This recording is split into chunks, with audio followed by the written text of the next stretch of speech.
অনেকগুলো প্রশ্ন আছে। প্রথম প্রশ্ন, আমাদের এলাকার অনেক মানুষ বিদেশ থাকে, কিন্তু ইসলামে বলা আছে স্ত্রীকে রেখে 3 মাস বা 6 মাস বাইরে থাকা যায়, কিন্তু বাস্তবতায় ঋণ করে বিদেশ গেলে সেই ঋণ পরিশোধ করতে 1 বছরের বেশি সময় লাগে। এখন তাহলে আমাদের করণীয় কি? ভাই, যারা বিদেশ যান বিয়ে করার পর, আমি তাদেরকে বলি আপনাদের বিদেশ যেতে 2 ধরনের ভিসা লাগবে। কয় ধরনের ভিসা? একটা ভিসা নেবেন যে দেশে যাবেন সেই দেশের এম্বাসি থেকে, আর আরেকটা ভিসা নেবেন আপনার বউয়ের কাছ থেকে।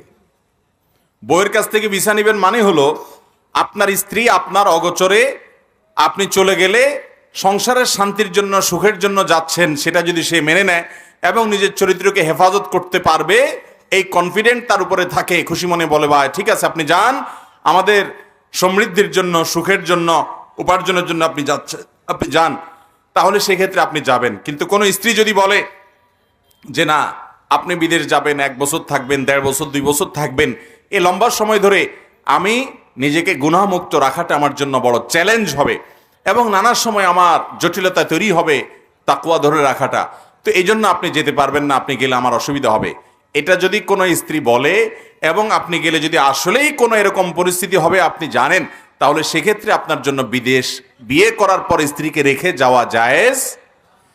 তবে এর মানে এই না যে শরীয়ত আপনার জন্য কোনো সময় ঠিক করে দিয়েছে, যেমন প্রশ্নকর্তা বলেছেন 3 মাস 6 মাস বাইরে থাকা যায়, এর বেশি যায় না। না, এটা তো আপনার মন গড়া কথা। 3 মাস 6 মাস থাকা যায় এমন কোনো কথা নাই। স্বামী স্ত্রী উভয়ে যদি সম্মত থাকে, স্ত্রী যদি গুনাহ থেকে বেঁচে থাকতে পারেন আলহামদুলিল্লাহ, স্বামীও বেঁচে থাকতে পারেন, তাহলে 1 বছর 2 বছর 3 বছর বা আরো লম্বা সময় যদি বিদেশ থাকেন সেটা শরীয়ত দৃষ্টিকোণ থেকে নাজায়েজ বা হারাম না। কিন্তু মনে রাখবেন এরকম দীর্ঘ সময় স্ত্রীকে ফেলে রেখে বিদেশে পড়ে থাকা কখনো ভালো জিনিস।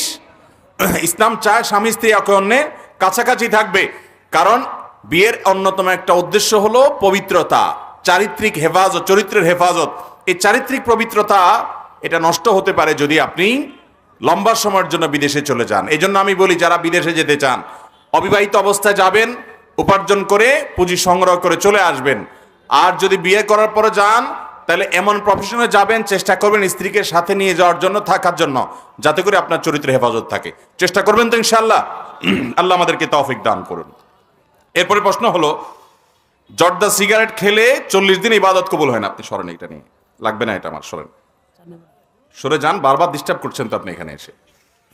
জর্দা সিগারেট খেলে 40 দিন ইবাদত কবুল হয় না, এটা ঠিক কিনা? জর্দা সিগারেট খেলে 40 দিন ইবাদত কবুল হয় না এভাবে হাদিসে আসে নাই। হাদিসে যেটি বর্ণিত হয়েছে সেটি হলো যদি কেউ কোনো মাদক সেবন করে এরপরে সে নেশাগ্রস্ত হয় 40 দিন তার ইবাদত কবুল হয় না, সালাত কবুল হয় না। এর উপরে ভিত্তি করে অনেক উলামায়ে কেরাম যে কোনো নেশা জাতীয় দ্রব্য পান করলেই সেটার উপরে এই বিধানটা প্রয়োগ করেন।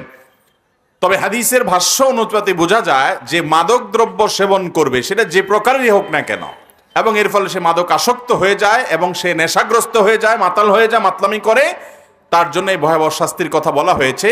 বিধায় আপনার কেউ পানের সাথে জর্দা খেলো, তামাক খেলো, যদিও এটা স্বাস্থ্যের জন্য ক্ষতিকর, আর স্বাস্থ্যের জন্য ক্ষতিকর কোনো কিছু কোনো ইমানদারের জন্য করা উচিত না, তাহলে সেক্ষেত্রে সেটা ভিন্ন বিষয়। কিন্তু এর মানে এই না যে এর কারণে তার 40 দিন ইবাদত কবুল হবে না, হাদিসে সেটা বলা হয় নাই। আমাদের এলাকায় একটি প্রচলন আছে, মানুষ মারা গেলে 3 দিনের দিন কাপড় ধোয়া নিয়ে হাদিস বা কোরআন কি বলে? মানুষ মারা যাওয়ার পর 3 দিনের দিন কাপড় ধোয়া, এটা আবার কি? আমি নতুন করে জানলাম। হ্যাঁ, কি করে 3 দিনের দিন কার কাপড় ধোয়? একজন বলেন। হ্যাঁ, ও ফ্যামিলির সবার কাপড় ধোয়। চিন্তা করেন, এত কুসংস্কার এদেশে আছে যে সবগুলো আমরা জানিও না। মনে রাখবেন, মানুষ মারা যাওয়ার পর যারা মৃত ব্যক্তিকে দাফন করেছে, কবর দেয়াতে সামিল হয়েছে, তারাও ঘরে প্রবেশ করার আগে, বাড়িতে আসার পর তারা এমনকি ঘরে ঢুকলো, তাদের জন্য গোসল করাটা মুস্তাহাব। তাদের জন্য গোসল করাটা কি? মুস্তাহাব, ভালো। এছাড়া পুরো পরিবারের সবার কাপড় চোপড় ধুইতে হবে 3 দিন পর, এমন কোনো কথা কোরআন হাদিসে কোথাও বলা। ইসলামের নামে এরকম মন গড়া কোনো কিছু যদি করে কেউ, তাহলে সওয়াব হওয়া তো দূরের কথা, বরং উল্টা কি হতে পারে? গুনাহ হতে পারে, বেদাত হতে পারে। বিধায় কোনো মানুষ মারা গেলে পরিবারের সবার কাপড় চোপড় ধুইতে হবে 3 দিনের দিন, এরকম কোনো কথা কোরআন হাদিসে কোথাও বলা হয় নাই। এটা কুসংস্কার। এটা কি কুসংস্কার? অতএব আমরা এটা বিশ্বাস করব না। এরপরে প্রশ্ন হলো, আমি নামাজরত অবস্থায় আমার সামনে দিয়ে কেউ গেলে আমার করণীয় কি? নবী করিম সাল্লাল্লাহু আলাইহি সাল্লাম বলেছেন, তোমার নামাজের সামনে দিয়ে যদি কেউ যায়, নামাজি ব্যক্তির সামনে দিয়ে যদি কেউ যায়, সেই যেন ওই ব্যক্তির সাথে লড়াই লিপ্ত হয়। এখানে লড়াই লিপ্ত হওয়া মানে বাধা দেওয়া। সে বাধা দেওয়ার বিভিন্ন দিক হতে পারে। আপনি ইশারাতে বোঝালেন। অনেক সময় দেখা যায় আপনি যে নামাজ পড়ছেন, যিনি অতিক্রম করছেন তিনি টের পাচ্ছেন না। আজকাল বিশেষ করে মোবাইল টিপাটিপির যুগ। মানুষ মোবাইল টিপতে টিপতে রাস্তায় হাঁটে, মোবাইল টিপতে টিপতে রেল ক্রসিং, রেল রোড পার হওয়া, রেলপথ এপার থেকে ওপার পার হওয়ার পর পার হতে গিয়ে ট্রেনে কাটা পড়ার ঘটনা প্রায় পত্রিকা দেখা যায়। ঠিক কিনা বলেন?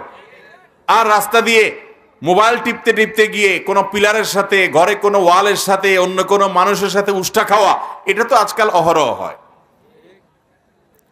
এই পরিমাণ নেশা হয়ে গেছে মোবাইলে। ঠিক না বেঠিক?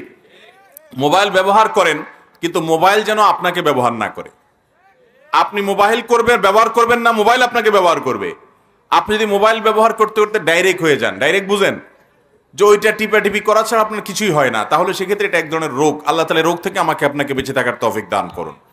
তাহলে যেটা বলছিলাম যে যদি কেউ মোবাইল টিপতে টিপতে মসজিদে হাঁটাহাঁটি করে, তাহলে একজন নামাজ পড়ছে যে হুঁশও তার হয়তো থাকবে না। এই জন্য আপনি তাকে ইশারা দিবেন, বোঝানোর চেষ্টা করবেন যে আপনি নামাজের মধ্যে আছেন, কিন্তু আমলে কাসির হয়। অর্থাৎ আপনি এমন কাজ করলেন যেটা করতে গিয়ে আপনি নামাজে আছেন, যেটা বোঝার কোনো উপায় নেই। এরকম যদি হয়ে যায় তাহলে আপনার নামাজ ভেঙে যেতে পারে।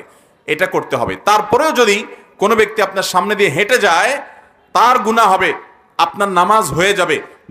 আপনার হাদিসে যে বলা আছে যে আপনার নামাজ নষ্ট হবে বা আপনার নামাজকে সে ভেঙে দিল, এর মানে হলো মনোযোগ নষ্ট হওয়ার কথা। আর নবী করিম সাল্লাল্লাহু আলাইহি সাল্লাম বলেছেন, নামাজি ব্যক্তির সামনে হাঁটাহাঁটি করা যে কত বড় অপরাধ, এটা যদি কেউ জানতো তাহলে 40 পর্যন্ত সে দাঁড়িয়ে থাকতো। 40 বলতে 40 দিন না 40 ঘন্টা, সেটা হাদিসে উল্লেখ হয় নাই। 40 দিন যদি ধরেন, তাহলে 40 দিন সে দাঁড়িয়ে থাকতো প্রয়োজনে, তারপরও নামাজের সামনে দিয়ে হাঁটতো না, যদি জানতো এর কারণে কি মূল্য তাকে কিয়ামতের দিন দিতে হবে। এই জন্য নামাজের ব্যক্তির সামনে আমরা হাঁটাহাঁটি করব। আবার যিনি নামাজ পড়ছেন তারও দায়িত্ব আছে, একটা সূত্রা বা লাঠি রেখে নামাজ পড়বেন, অথবা একটা পিলারের সামনে, ওয়ালের সামনে দাঁড়িয়ে নামাজ পড়বেন। মানুষ হাঁটাহাঁটি করতে পারে এরকম জায়গায় দাঁড়িয়ে আপনি নিয়ত করে ফেললেন, মানুষের অসুবিধা হলো, সেরকম জায়গায় নামাজে যিনি দাঁড়াচ্ছেন তার জন্য দাঁড়ানো জায়েজ নাই, উচিত না।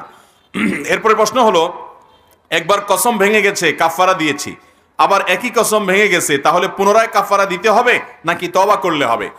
যদি আপনি আল্লাহর নামে শপথ করেন, আমি আল্লাহর নামে শপথ করলাম আমি এই কাজটা করব।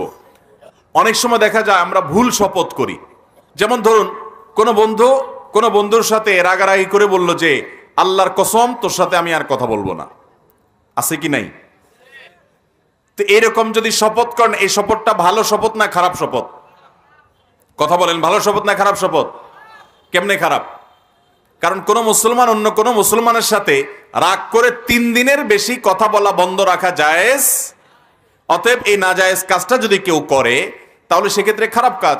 এই খারাপ কাজের শপথ যদি কেউ করে তাহলে সে ওই শপথটা ভাঙতে হবে, ওইটা ভাঙা জরুরি। অন্যায় এবং ভুল শপথ করলে সেই শপথ রক্ষা করবেন না, বরং সেটা ভাঙবেন। আর শপথ ভঙ্গের কারণে আপনি কাফারা দিয়ে দিবেন। কাফারা স্বরূপ 10 জন মিসকিনকে খাদ্য দিবেন, অথবা আপনি 3টা রোজা রাখবেন, এতে আপনার কসমের কাফারা হয়ে যাবে।